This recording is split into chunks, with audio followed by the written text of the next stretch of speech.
தொடர்பென இந்திய செய்திகள்.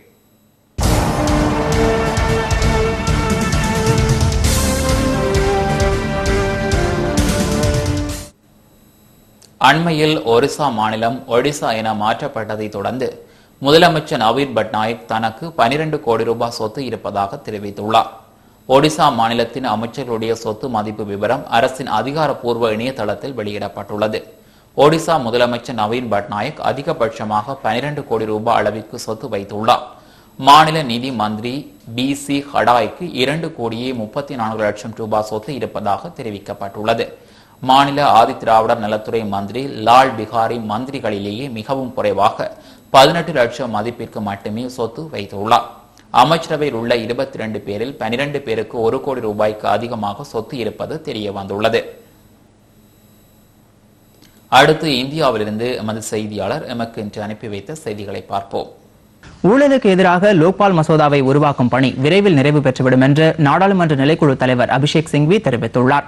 புதுதில்லியில் இன்று செய்தியாளர்களிடம் பேசிய அவர் லோக்பால் மசோதாவை உருவாக்குவதில் தாமதம் ஏற்படவில்லை என்று கூறினார். மசோதாவை உருவாக்கும் பணிகள் விரைவாகவும் சரியான பாதையிலும் சென்று கொண்டிருப்பதாக அவர் குறிப்பிட்டார். கூடங்குளம் அணு உலைக்கு எதிராக அப்பகுதி மக்கள் போராட்டம் நடத்தி வரும் நிலையில் அணு ஆராய்ச்சி விஞ்ஞானியும் முன்னாள் குடியரசுத் தலைவருமான APJ அப்துல் கலாம் இன்று அந்த அணு உலையை பார்வையிட்டார். பின்னர் அணுசக்தி விஞ்ஞானிகளுடன் அவர் ஆய்வு நடத்தினார். முன்னதாக செய்தியாளர்களிடம் பேசிய அவர் இந்த அணு உலையின் பாதுகாப்பு குறித்து விஞ்ஞானிகளுடன் விவாதிக்கவிருப்பதாக தெரிவித்தார்.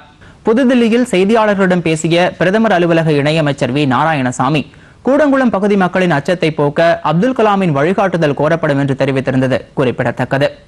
இப்பிரச்சினை குறித்து போராட்டக் குழுவுடன் பேச்சு நடத்த 15 பேர் கொண்ட நிபுணர் குழுவையும் மத்திய அரசு நியமித்துள்ளது. தியாக திருநாளாம் பக்ரீத் பண்டிகை தமிழகத்தில் நாளை கொண்டாடப்படுகிறது.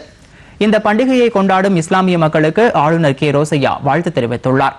அவர் விடுத்துள்ள வாழ்த்துச் செய்தியில் ஒற்றுமை, அமைதி, முன்னேற்றம் மற்றும் அன்பு தழைக்கட்டும் என்று கூறியுள்ளார். முதலமைச்சர் ஜெயலலிதா விடுத்துள்ள செய்தியில் தியாகச் செயல் ஒன்றே மகிழ்ச்சியையும் மனித குலத்தை காத்து நிற்கும் அரணாகவும் அமையும் என்று கூறியுள்ளார். இந்த திருநாளில் அன்பு, அறம், மனிதநேயம், அமைதி, சமத்துவம், சகோதரத்துவம் ஓங்கி ஒளிரட்டும் என்று வாழ்த்தியுள்ளார். மத்திய கப்பல் துறை அமைச்சர் G. K. வாசன் விடுத்திருக்கும் வாழ்த்துச் செய்தியில் இந்த இனிய நாளில் இஸ்லாமிய மக்கள் ஏழை எளியவர்களுக்கு உணவுப் பொருட்களையும் தான தர்மங்களையும் வழங்கி சமத்துவத்தை உறுதிப்படுத்துவதாக கூறியுள்ளார். தமிழ்நாட்டில் பரவலாக மழை பெய்து வருவதால் தங்கள் பகுதியில் மின்சார இணைப்பு பெட்டிகள் இருக்கும் இடத்தில் தண்ணீர் தேங்கியிருந்தாலோ மின்சார கேபிள்களில் புகை அல்லது நெருப்பு தெரிந்தாலோ உடனடியாக தகவல் தெரிவிக்க வேண்டும் என மின்சார வாரியம் கேட்டுக் கொண்டுள்ளது. அருந்து கிடக்கும் கம்பிகள் அருகில் செல்லவோ அதனை தொட முயற்சிக்கவோ வேண்டாம் என்று மின்சார வாரியம் தெரிவித்துள்ளது.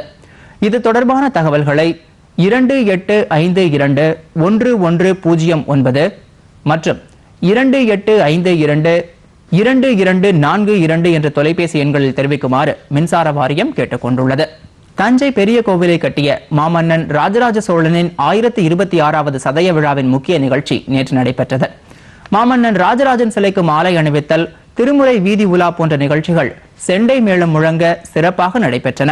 பின்னர் நடைபெற்ற திருமுறை திருவீதி உலா நிகழ்ச்சியில் நாதஸ்வரம், சங்கு, மிருதங்கம், கெண்டை மேளம் போன்றவை இசைக்கப்பட்டன.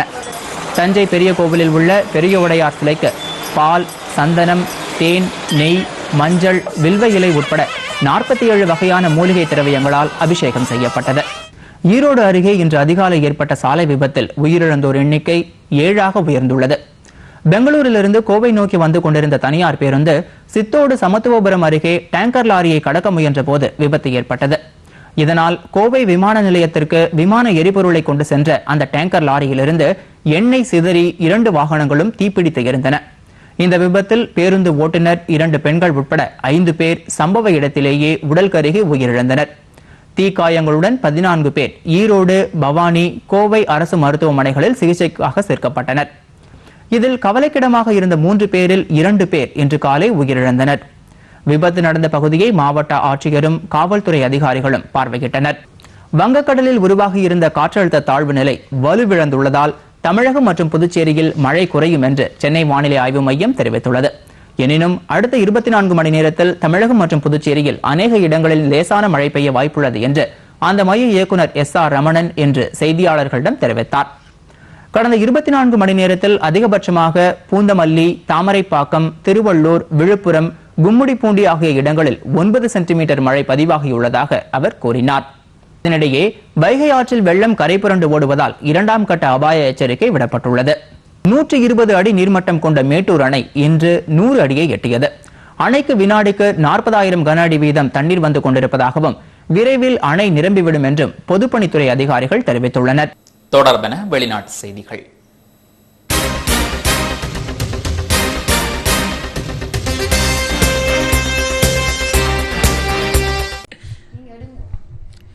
பனிப்பிரதேசமான அண்டார்டிகாவில் ராட்சத பனிப்பாறை ஒன்று உருவாகி வருவதாக தெரிவிக்கப்பட்டுள்ளது. பைந்தீவு அருகே 880 சதுர கிலோமீட்டர் சுற்று அளவுக்கு இது பரவியுள்ளது. இந்த பனிப்பாறை இந்த ஆண்டு இறுதியிலோ அல்லது அடுத்த ஆண்டு தொடக்கத்திலோ முழுமையாக வளர்ச்சி அடையும் என்று அமெரிக்காவின் நாசா விஞ்ஞானிகள் தெரிவித்துள்ளனர்.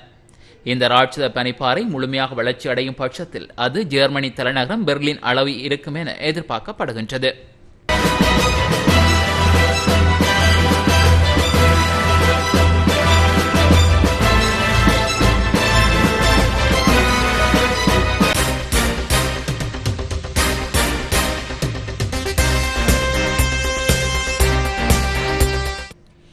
இத்தாலிய துறைமுக நகரான ஜெனோவாவில் பெய்த கடும் மழையால் வெள்ளம் ஏற்பட்டது. இதில் சிக்கி 6 பேர் பலியாகியுள்ளனர். வீடுகளை விட்டு வெளியேற வேண்டாம் என்றும் மாடிக் கட்டடங்களில் ஏற வேண்டாம் என்றும் ஜெனோவா நகர பொதுமக்களுக்கு ஆலோசனை கூறப்பட்டுள்ளது. நகரிலிருந்து பலர் காணாமற் போய்விட்டதாகவும் கூறப்படுகின்றது. இது எதிர்பாராத துக்ககரமான சம்பவம் என்று நகர மேஜர் மார்த்தா விசன்சி தெரிவித்தார். இத்தாலியின் வடகிழக்கு நகரான ஜெனோவாவில் வெள்ள நீரூடாக மக்கள் நடந்து செல்வதையும் வெள்ள நீரில் கார்கள் மிதந்து போவதையும் இத்தாலி தொலைக்காட்சிகள் வெளியிட்டுள்ளன. 2 ஆறுகளின் கரைகள் உடைப்படுத்துள்ளதால் மேட்டுப்பாங்கான இடங்களுக்கு செல்லும்படியும் மக்களுக்கு கோரிக்கை விடுக்கப்பட்டுள்ளது. நூற்றுக்கணக்கான வர்த்தக நிலையங்கள் வெள்ளத்தில் மூழ்கியுள்ளன. வெள்ளத்திலிருந்து மக்களை வெளியேற்ற ரப்பரிலான படகுகளை மீட்புப் பணியாளர்கள் பயன்படுத்துகின்றனர். வீதி போக்குவரத்து தடைப்பட்டுள்ளது. மழை வெள்ளத்தோடு கடல் மற்றும் ஆற்று நீரும் புகுந்துள்ளதால் உல்லாச பிரயாணத்தின் பிரசித்தி பெற்ற துறைமுக நகரான ஜெனோவா வெள்ளத்தில் மூழ்கியுள்ளது.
நைஜீரியாவில் முஸ்லிம் மற்றும் கிறிஸ்தவர்களுக்கிடையே நடந்த கலவரத்தில் 60க்கும் மேற்பட்டோர் பலியானதாகவும் 100க்கும் மேற்பட்டோர் படுகாயம் அடைந்துள்ளதாகவும் செய்திகள் வெளியாகியுள்ளன.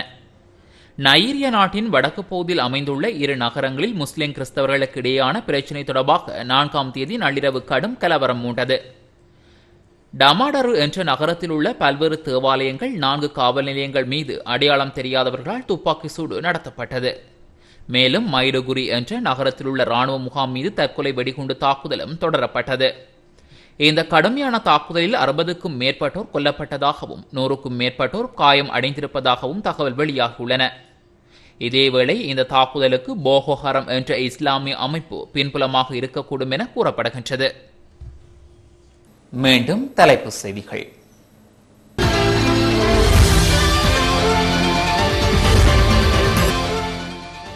கல்வி பொதுத்தராதர பத்திர உயர்தர பரீட்சை பெறுபவர்களை 3ஆம் தவணை பாடசாலை விடுமுறைக்கு முன்னர் வெளியிட உள்ளதாக பரீட்சைகள் ஆணையாளர் நாயகம் ஆனூர் எதிர்சிங்க தெரிவித்துள்ளார். மாதம் 25,000 ரூபாவுக்குட்பட்ட வருமானம் பெறும் அரசு ஊழியர்களுக்கு அரசின் வீட்டுத் திட்டம் வழங்குவதற்கான புதிய திட்டம் ஒன்றை அரசாங்கம் அமுல்படுத்தியுள்ளதாக யாழ் மாவட்ட அரசு அதிபர் திருமதி இமல்டா சுகுமார் தெரிவித்துள்ளார். தேர்தல்கள் ஆணையாளருக்கும் நாடு முழுவதிலும் உள்ள தேர்தல் அதிகாரிகளுக்கும் இடையில் வெகு விரைவில் கலந்துரையாடல் ஒன்று இடம்பெற உள்ளதாக அறிவிக்கப்பட்டுள்ளது. ஔடத தேசிய கொள்கையை நடைமுறைப்படுத்துவது தொடர்பில் 3 புதிய சட்டமூலங்கள் அறிமுகம் செய்ய சுகாதார அமைச்சு தீர்மானித்துள்ளது. அண்மையில் ஒரிசா மாநிலம் ஒடிசா என மாற்றப்பட்டதை தொடர்ந்து முதலமைச்சர் நவீன் பட்நாயக் தனக்கு 12 கோடி ரூபாய் சொத்து இருப்பதாக தெரிவித்துள்ளார்.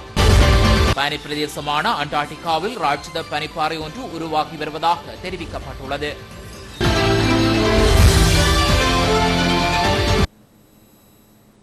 இத்துடன் டான் தமிழொலியின் இந்த பிரதான செய்திக்கு நிறைய பெறுகின்றது. தொடர்ந்து நமது நிகழ்ச்சிகளுடன் இணைந்திருங்கள். வணக்கம்.